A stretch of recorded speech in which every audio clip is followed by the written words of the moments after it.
Welcome to the 18th edition of Roger Ebert's Overlooked Film Festival.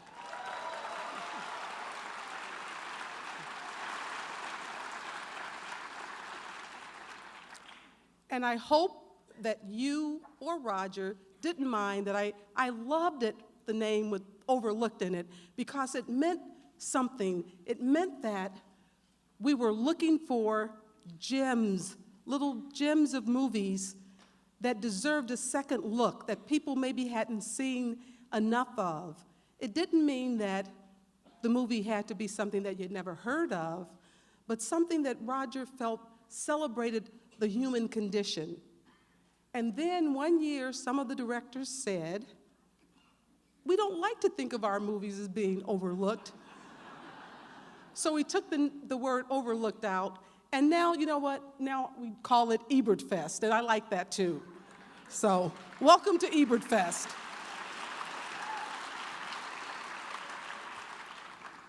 We started a little late because we wanted to make sure there were a lot of people in the rush line, and we want you still support us, and I am so grateful for that. I want to tell you, we don't take you for granted.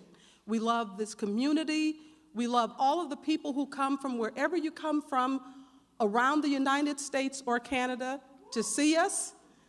We love the university. We love this group of film lovers who come together for these 5 days in Champaign-Urbana every year. And I tell you, if we don't meet or exceed your standards for this film festival, then you tell us about it. But we try every year because we care, and we'll keep doing it.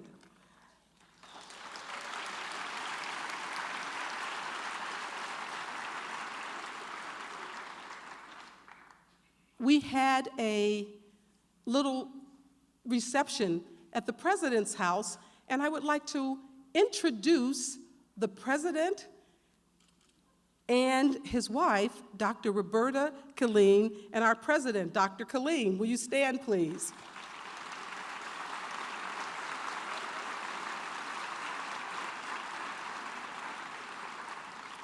And we also have the dean of the College of Media.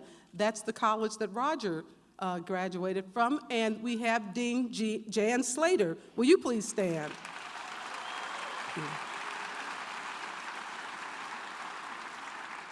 Oh, and we have her husband, Dan Hargens. I'm sorry, Dan. Thank you.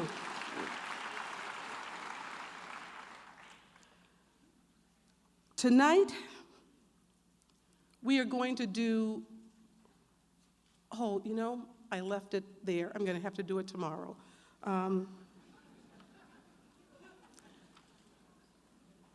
There's a few more people are coming in. We want to make sure that everybody gets a seat. This is a really special year for the film festival, and I'll tell you why. When Roger made his transition in 2013, one of the things that he said, he knew he was going, but I didn't think. I really thought he was going to be here for 2 more years. And he said, please keep the film festival going. If you can, please keep the film festival going. But he also said, do it only for as long as you enjoy it. If you feel like it's a burden, if you feel like it's an obligation, don't do it. I didn't know the first year how it would go, didn't know the second year how it would go. Now we have a little more practice, and with the university as our partner, and with Nate Cohen as the film festival director, and this year I want to introduce you to someone who's been fabulous. You've all knew Mary Susan Britt, and I thought, oh, we could never replace her, right? Well, thank you, but we have Casey Ludwig, and I'd like to introduce her, and also Nate Cohen.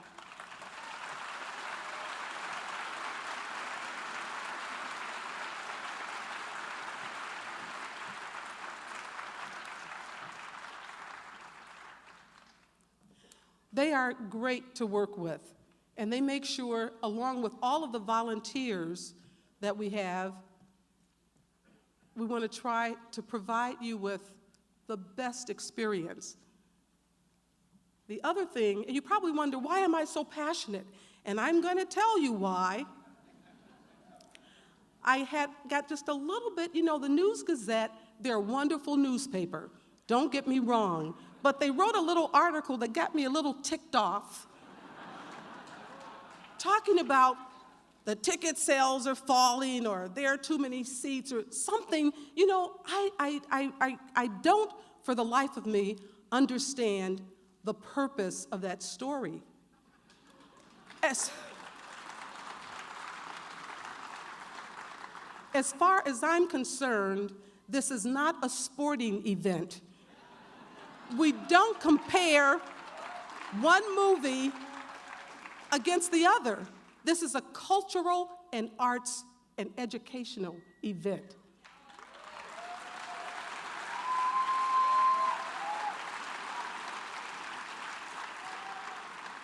And anyone who has been here and you see the spirit of cooperation and collaboration in a way that you don't find sometimes in the outside world. Friendships have been made here.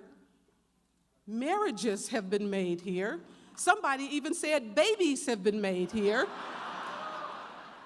And I tell you, I love this film festival. I love coming back. I love that you come back. I love that you support us. News Gazette has this wonderful writer named Melissa Murley. She is great. And we will continue to support the News Gazette, but you got to get it right. This is not a widget factory. Ebertfest is something different, and this is something the community loves, and we love the community, and we will keep coming back. So,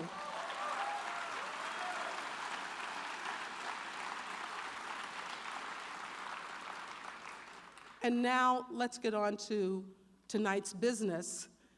We have with us a wonderful director. You probably know him from his movie Pan's Labyrinth.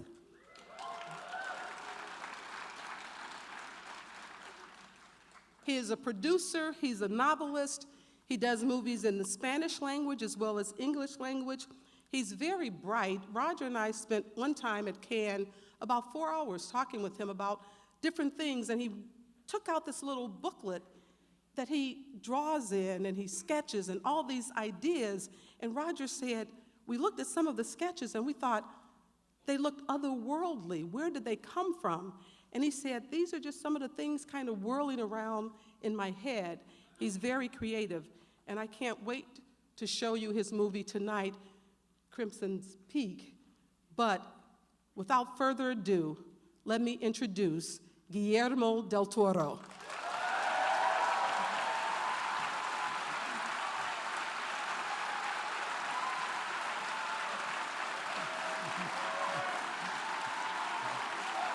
Thank you, thank you. Thank you, thank you. Thank you. Well, I for one loved Overlooked. So if it can be murmured sometimes, I like it. I'm here to show you a movie I absolutely love. It's a movie, most of my movies or all of my movies represent me. If you lived with me 30 years, God forbid, you wouldn't know me any better than seeing my movies. I'm weird, I'm fat, I'm fucked up. And that's basically me. My movies, I'm a contrarian. I will talk a lot about it after the movie, but I'm never interested in what everybody's interested. And it doesn't matter the size of the movie. I go and do the movie I want to do at the moment I want to do it, and I can do it. Directors don't always choose the order. I think a career is what happens when you're making other plans. But, no one was asking for a post-Franco anti-fascist fable when I did Pan's Labyrinth. There was no quadrant for that. Or for a giant mecha versus kaiju movie when we did Pacific Rim. And there was certainly no one clamoring for an anti-romance, gothic romance movie when we did Crimson Peak. It's, along with Pan's Labyrinth and Devil's Backbone, is the movie I like the most that I've done. And it is an anti-romance, gothic romance. The movie contains everything you need to read it, but I'm curious, how many of you already saw it? Beautiful. Well, you're gonna find many more things, even without me prompting you to find them tonight. The rest of you, here's how it's gonna go. 50% are gonna fucking hate it. 10% are gonna go home and decide if they hate it or not. And the rest are gonna fall in love with it. And I know this because I don't do movies for demographics. I make them for myself. And I don't give a movie 2-3 years of my life if I don't absolutely adore it. This movie took 9 years to make, and it took 3 entire years of my life from beginning to end when I found someone that wanted to do it with me. It took enormous sacrifice and enormous obsessive attention to detail. Now, it goes counter to everything you may expect from it. I will not ruin it for you because many of you haven't seen it, but it plays with what we normally expect in gender in these movies, what we normally expect in romance movies, and what we normally expect in ghost stories. It is not a ghost story, it's a story with a ghost in it. And to me, the Gothic romance was interesting because I gravitate mostly to fairy tale. That's the narrative drive that I love. And Gothic romance is in very strange ways a dark fairy tale. Let me clarify this, make it as clear as I can. This is not a fucking horror movie. It is not a horror movie. Do not expect a horror movie. This Gothic romance was born out of a very, very dark impulse. We'll talk about it. It was an offshoot of the Gothic literary movement, and it is the first movie I ever saw at age 4 was William Wyler's Wuthering Heights. And I believe that kind of bent me a certain way. What you are going to see today is an attempt also, for me, I believe stubbornly so, that a story, not a plot, a story is told audiovisually. I do not separate form and content. I can't. And I think it's hypocritical to do so. If Godard said a dolly is a moral matter, then we have to apply it to everything. And we will discuss the form and why the form for me is narrative. And if you pay attention and read the movie the way it begs to be read, you will enjoy it much more. Movies are spiritual callings. They are like going to church. If you are a Buddhist, I'm not going to convert you. If you're a Catholic, I'm not going to make you a Protestant.